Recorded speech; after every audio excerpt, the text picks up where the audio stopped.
नमस्कार, मैं अमित ओझा, आप देख रहे हैं इंडियन टीवी न्यूज।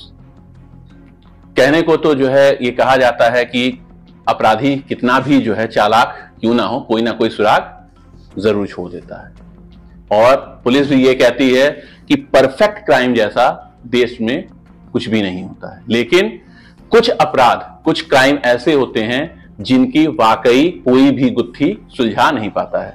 देश में कुछ ऐसी चर्चित हत्याएं हुई जिनका आज तक कभी खुलासा नहीं हो पाया। इस खबर को हम 2 एपिसोड में रिलीज करेंगे। आज इस खबर का पहला पार्ट है और दूसरा पार्ट हम कल रिलीज करेंगे।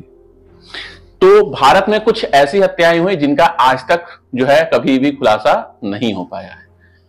आपको बताते चलें कि ये वो हत्याएं हैं जिसने पूरे देश को हिलाकर रख दिया है।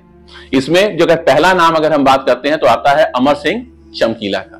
अमर सिंह चमकीला एक पंजाबी सिंगर थे जिनकी दिन दहाड़े मोटरसाइकिल सवारों की गैंग ने हत्या कर दी थी। ये सिंगर और कोई नहीं बल्कि अमर सिंह चमकीला ही थे, संगीत की दुनिया के बादशाह और एक निडर पंजाबी विद्रोही जो आज भी पंजाब में सभी कलाकारों में से एक जाने जाते हैं। उनकी मौत कैसे हुई ये आज भी एक राज बनकर रह गया है।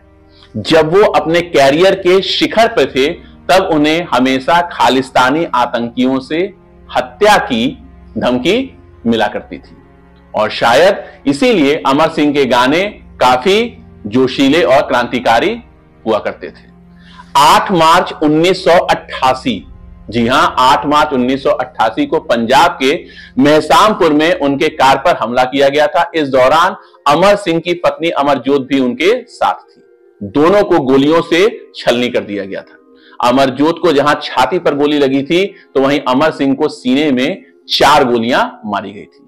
दिन दहाड़े हुई इस हत्या के चश्मदीद कई गवाह थे, लेकिन किसी ने भी इसको इसके खिलाफ ना कोई गवाही दी और ना ही इतनी निर्मम हत्या होने के बाद किसी की कोई गिरफ्तारी हुई। अमर सिंह के कई सहयोगियों ने शिकायत की कि अन्य पंजाबी गायकों ने अमर के खिलाफ षड्यंत्र रचा था क्योंकि वह उनसे ज्यादा लोकप्रिय हो रहे थे।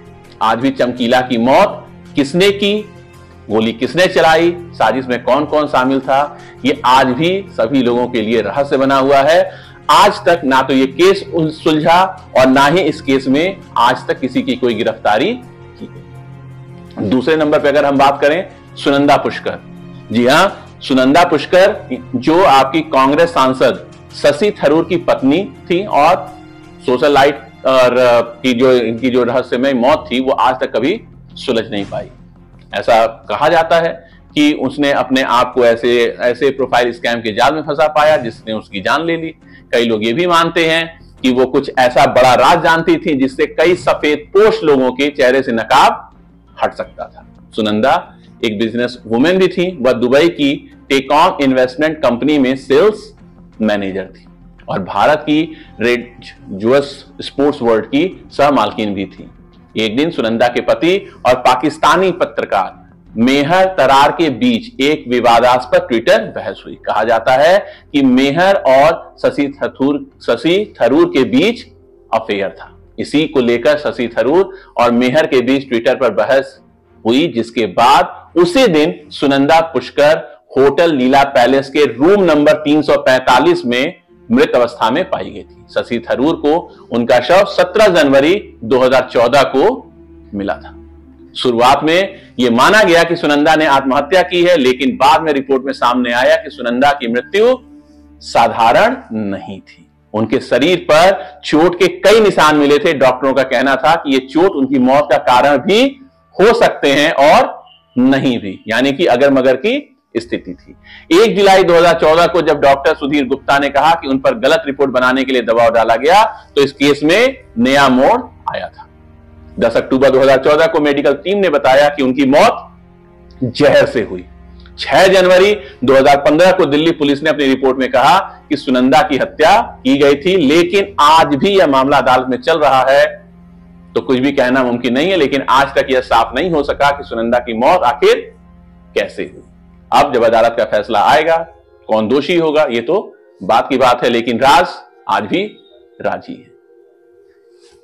जब अपने बच्चों को स्कूल में भेजते हैं तो ये मानते हैं कि बच्चे जो हैं अगर स्कूल जा रहे हैं तो विद्यालय बच्चों का दूसरा घर होता है। लेकिन रेयान स्कूल मर्डर केस, ये वो केस था जिसने पूरे भारत को हिला के रख दिया था। 2017 सितंबर के महीने में गुड़गांव के रेयान इंटरनेशनल स्कूल के बाथरूम में दूसरी कक्षा के छात्र प्रद्युमन ठाकुर मृत अवस्था में पाया गया था। पहले यह कहा गया कि बच्चे के साथ यौन उत्पीड़न हुआ है जिसके कारण उसकी मौत हो गई। इस मामले में एक बस कंडक्टर को गिरफ्तार किया गया था, लेकिन कुछ दिनों बाद एक रिपोर्ट सामने आई जिसमें दावा किया गया कि 11वीं कक्षा के एक छात्र ने परीक्षा टालने के लिए उसकी हत्या कर दी थी। लेकिन सवाल आज भी वहीं का वहीं है कि जब हत्या 11वीं कक्षा के छात्र ने की थी तो बस कंडक्टर की इस मामले में गिरफ्तारी क्यों की गई थी। ये कुछ मर्डर मिस्ट्री है जो आज तक अनसुलझी है। इसका जो दूसरा पार्ट है वो कल हम अपने दर्शकों को दिखाएंगे। आज की खबर में सिर्फ इतना ही है। खबर अगर अच्छी लगी हो कमेंट बॉक्स में जाकर कमेंट करें, खबर को लाइक करें, चैनल को सब्सक्राइब करें और खबर को ज्यादा से ज्यादा शेयर करें। कल हम मिलेंगे इस खबर के दूसरे पार्ट में। तब तक के लिए नमस्कार।